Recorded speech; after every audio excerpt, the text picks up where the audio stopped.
I want to bring in right now Texas Congressman Louie Gohmert to talk more about this. Good to see you, Congressman. Thank you, Marie. Thank you so much for joining us. Thank you. I don't know.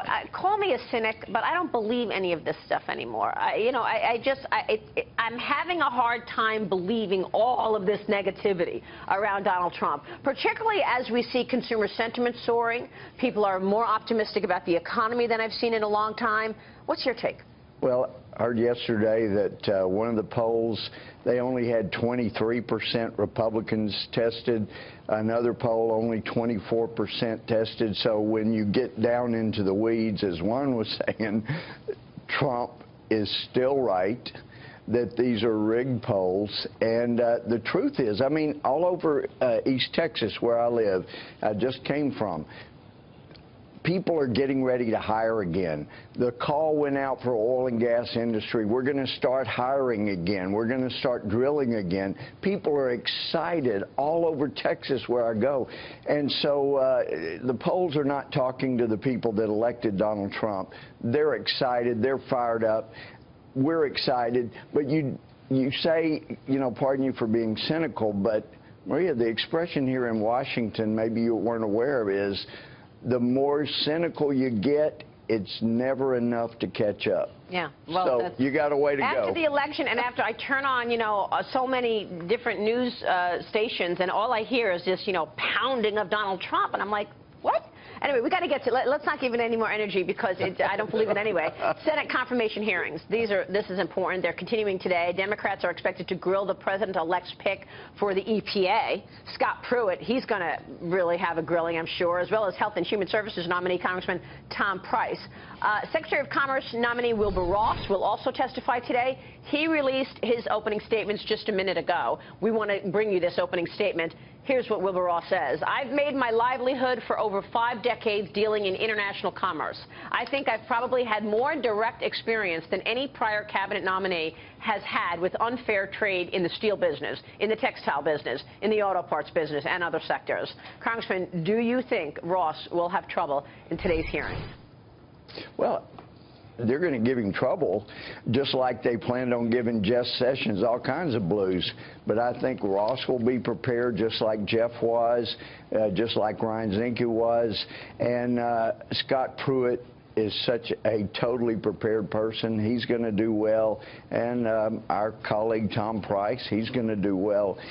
So they're going to come out swinging, bashing. Why? Because that's what they do. They're unfair. And I think they'll do fine, and in the end, they'll get confirmed. Congressman Kingston. I don't think there's anything that they can ask these nominees that the nominees haven't already been asked for. They've been asked collectively over 48,000 questions. They've really drilled these folks because, as Louie says, the Democrats are going to be Democrats. This is what they do. They can be really tough on Republican nominees, but when you get people of the caliber that Donald Trump has nominated, and we know Tom Price very well, and Ryan Zinke, and we'll know Mick Mulvaney and so forth, these guys and Wilbur Ross, they're pros. They know how to answer these questions. Yeah, but what, as it relates specifically to Tom Price, what about the ethics conversation now after questionable stock purchases? They looked at his stock portfolio. He's being accused of buying shares in a medical device manufacturer just days before introducing legislation that would have benefited the company. You know, those questions are fair and legitimate, but I'm confident Tom's going to be able to answer it. As I understand, he had a broker who was acting independently on his own, would have no way of knowing what kind of legislation Tom was voting for or against.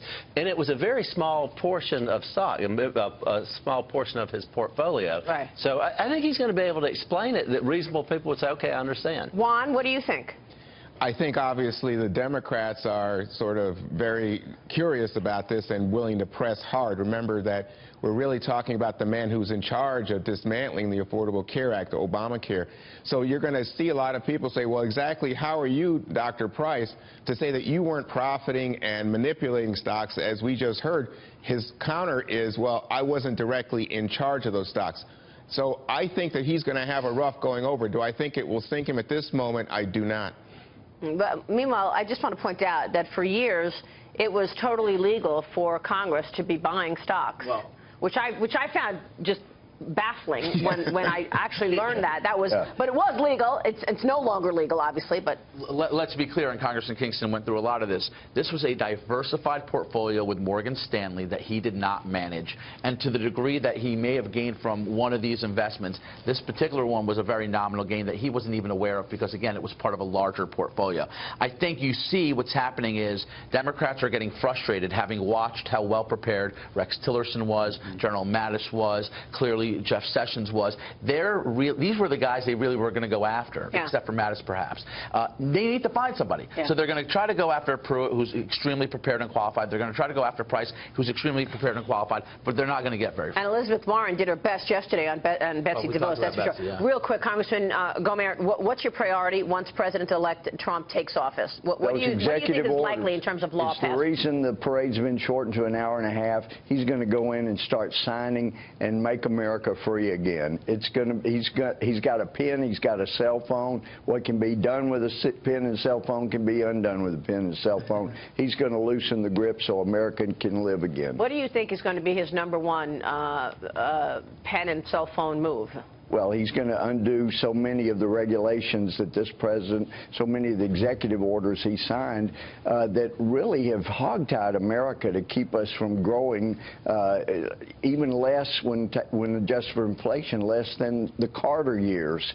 So America's hungry. It's ready to go. Tom Price was there when the Democrats were in the majority for 4 years. He knows what unfair treatment is, so he'll be ready for this as well. All right, we'll leave it there. Congressman, good to have you on the program. It's great to be with you. Thank you so much. Good to see you, Congressman Louie Gohmert, joining us.